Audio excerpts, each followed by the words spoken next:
So this morning, I have the privilege to introduce our first speaker, Mapi. Mapi Byler. A lot of people know her, and she is a servant through and through. And so I've known Mapi for a long time. I convinced her to help volunteer at First Glance, and she told me over coffee all the reasons that she wouldn't be good at it, and then she was amazing, no surprise, and is still on the board at First Glance. You can come on now. But anyways, Mapi, God has done and God continues to do a lot of really amazing things through Mapi.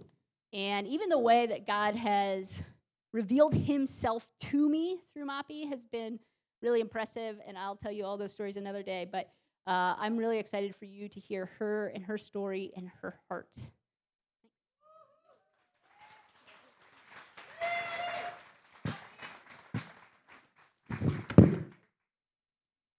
Well, buenos dias.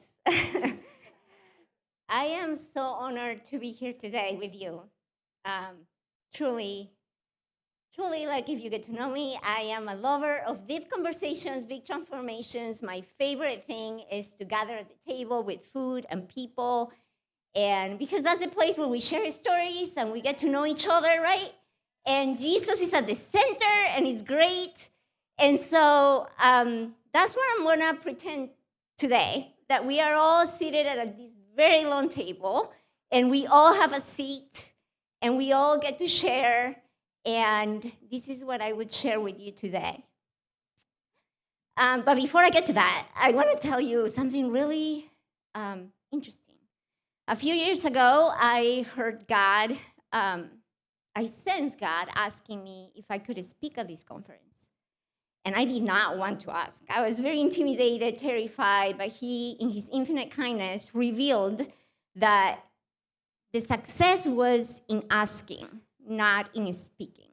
So I asked. I did not speak that year, but I was obedient, and I felt peace. And when I was invited this year, I thought of that. And God, again, he's just so kind. He revealed, had I spoken back then, I would have given you a lot of me. But today, I have nothing else to give you but him. He is the source. We are just the vessel. So Lord, guide my words today. Okay, so you know by now, my name is Mapi. I am in level 47. That's a lot more fun to say than 47 years old. So 47 it is. Right? The more levels, the more wisdom. God is kind.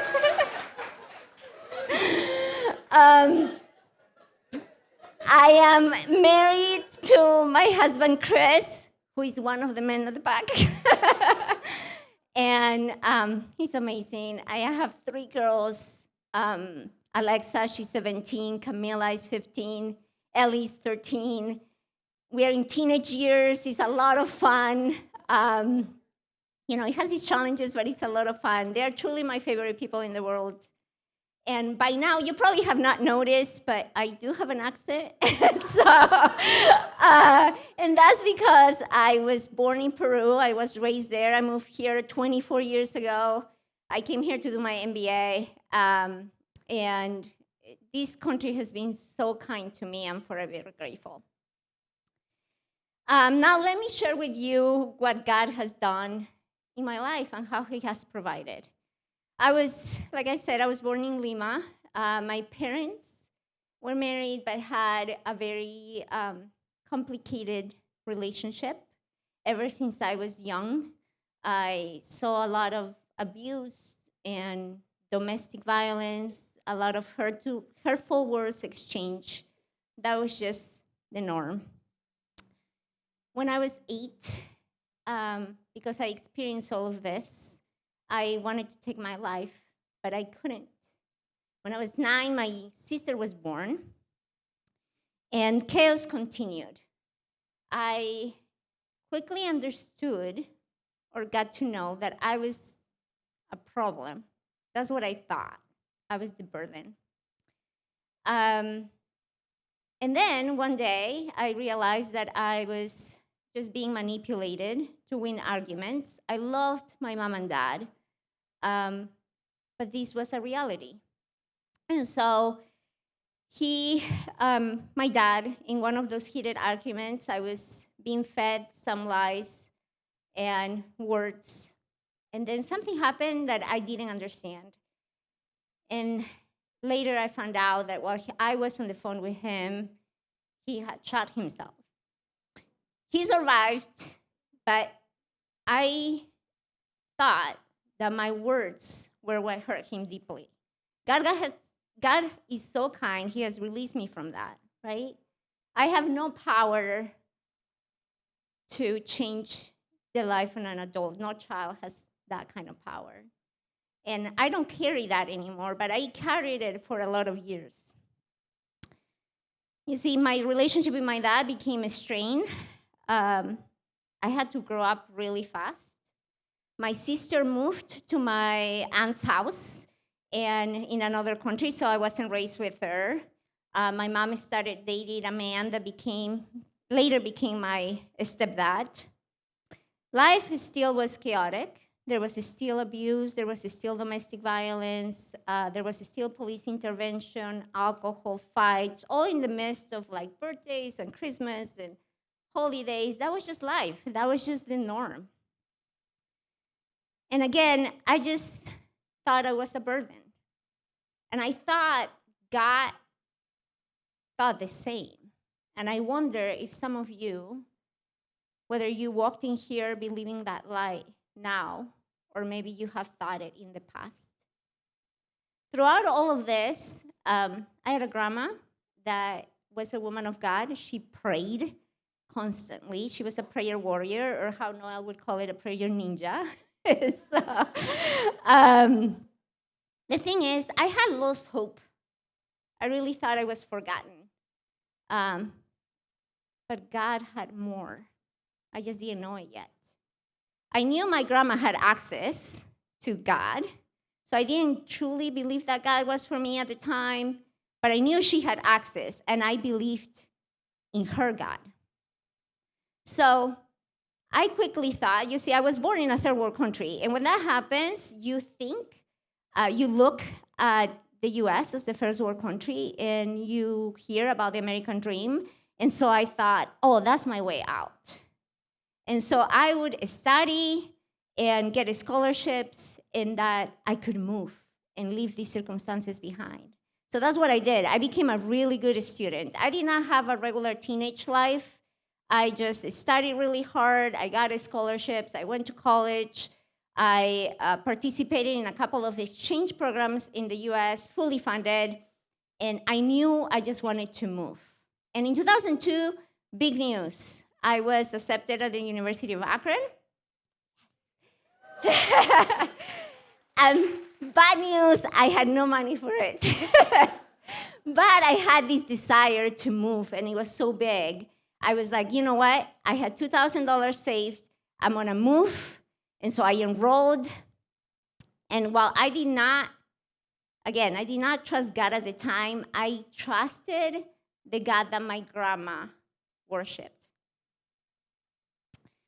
So with that, I bought a ticket. I have $1,500 saved now. So bought a ticket. But the day before I left, there was this big fight at home, which was the norm. Only the money that I had saved was taken away from me. And the suitcases that I had packed months ahead and that I looked and dreamed about were undone. And then I got the beating of my life in an effort to stop me from leaving. In the midst of all of this chaos, during the night, my grandma, who lived in another country at the time, found out that this was happening, and she got on her knees and prayed. And to my surprise, the person that had bullied me for years had a moment of compassion, and he snuck me out of the house and drove me to the airport. So I showed up at the American Airlines counter with a face bruised up, a broken lip, $400 and 2 very heavy, overweight bags. And I thought that was the end. But God had more. When I arrived here, a loving American family welcomed me with open arms. I went to school, God provided. I got an assistantship, that's how I paid for school. And I lived with this American family, and everything was going good. Did you see the pattern here? Like, God kept providing. You know, doors were being closed, and He kept opening windows. He kept pulling me forward, and I just kept going. But you see, when I got here, I settled for love that wasn't real. I had functioned like an adult for so long that I wanted freedom. But turns out freedom without Jesus is just chaos with better lighting. It truly is, you know? But then I met my husband, Chris, and he knew Jesus. And he told me about him, and his faith was just so attracted to me, I wanted more. So we started going to church, and then I got baptized. And then I got married, and I got 3 kids, 3 daughters, back to back. God was just so kind, you know? But also, when you live in a life full of chaos, all of a sudden, peace can feel suspicious. And so then I had to face that trauma, and I quickly learned, oh man, this is gonna be work that I'm gonna have to do in long term, like every day. I'm gonna have to heal from it. So I started that process of healing little by little. Here, I did not know motherhood was such a gift to me. I always thought I would never get married and I would be career-oriented and travel the world, but God gave me the gift of motherhood, and which slowed me down, but also allowed me to be, or try to be, the mom I wanted to have. And so we're trying. We're not stressing. We're just trying the best, right?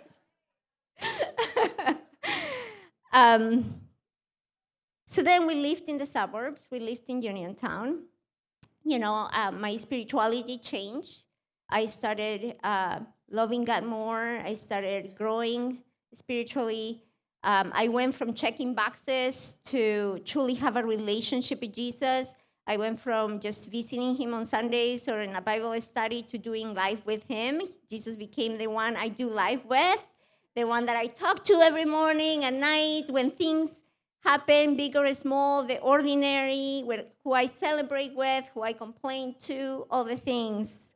He's amazing, you see. And then I just started feeling, oh, maybe God is for me indeed. And I thought I had arrived. The world would tell me I had arrived, right? But no. By now you know, God had more, right? He had more. In 2020, God called me to, 2020. 2020, God called me to homeschool and move to the city, from the suburbs to the city. Oh man, everybody thought that Chris and I were crazy, but we stepped in faith and we moved to Kenmore, and it was great. We moved to Kenmore, and when we faced some challenges, it was lovely. Our time there was great, and we loved our community, and we loved our house, and it was so good. But just shy of 4 years, we heard God say, it's time to move back. And oh man, I wrestled. It almost felt like God was saying, you didn't do a good job, I'm gonna take you out, right? That's how it felt. It felt like failure. I really, really struggled with it. And I know that was a lie, but I also wonder if some of you have felt the same. Maybe some of you have also felt or have confused that you might have confused transition for rejection, right? What if pruning is not punishment? What if God is not moving you, but if he's refining you? He was kind. He is kind. See, I thought my time in Kenmore was the end. I thought it was the goal. But it wasn't. He told me, this is just part of the journey, child. Just keep going. It is not over yet. I have more. You know, I truly felt like I was being broken. That's how it felt. He just stripped identity. He removed idols that I didn't know I had. Oh man, that was humbling. He destroyed performance. Yeah, I felt like I was being broken, but truly he was putting me back together. He was writing a new chapter. I just didn't know it. You see, the last couple of years have been really hard, but not bad. He has sustained me and he has provided. He gave me a new career. Now the girl who lived in chaos gets to help others with clarity. The girl who overfunctioned now teaches people how to know themselves, to lead themselves. God is kind. And after hearing all of this, the world would tell me again, that's what the world would say. Oh, you made it. But I didn't make it. I haven't made it. God just happened to rewrite my story. You see, he's the author. He's the one that holds the pen. He has more chapters. God refused to leave me where I thought the story ended. And the thing is, whenever he does that, I see a new thing. I'm still learning about surrender. I cannot help to think that maybe some of you have walked in here thinking this is the end. Maybe the end of the strength you have, the end of a sickness, the end of a marriage that you hoped for. Or maybe the end of the version of yourself that you thought you'd be by now. You see, but God says in his word, he says, behold, I am doing a new thing. Now it springs forth. Do you not perceive it? I will make a way in the wilderness and rivers in the desert. So I ask you today, do you perceive it? Do you? You see, we probably have heard at least, we probably have listened to that verse a million times. We've read it, we've seen it in mugs, in t-shirts, everywhere, right? I have too. I have a friend that always tells me the distance from the head to the heart is the longest distance. And you see, I knew that here, but I didn't know it here. And when I look at my life and what God has done in it, I notice that I've experienced his word. I'm still experiencing his promises.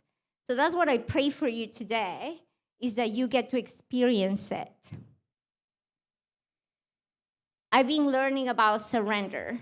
I'm still learning. I'm still very much in it. And so far, I can tell you, surrender is not a destination. Surrender is not passive. Surrender is just not giving up. Surrender is truly a posture of the heart. It's just knowing that God is still writing your story. It hasn't ended. He's still writing chapters, new chapters, and we get to be in it. And not because we're strong or because we're relentless or because we can handle it, but because he's not finished. He truly is not finished. So this is what I wanted to tell you before I end, is that he holds the pen. And we need to trust him with that. You and I need to trust him that when we think we are at the end of something, when we think there is no hope, he still holds the pen. He has more. It is not over yet.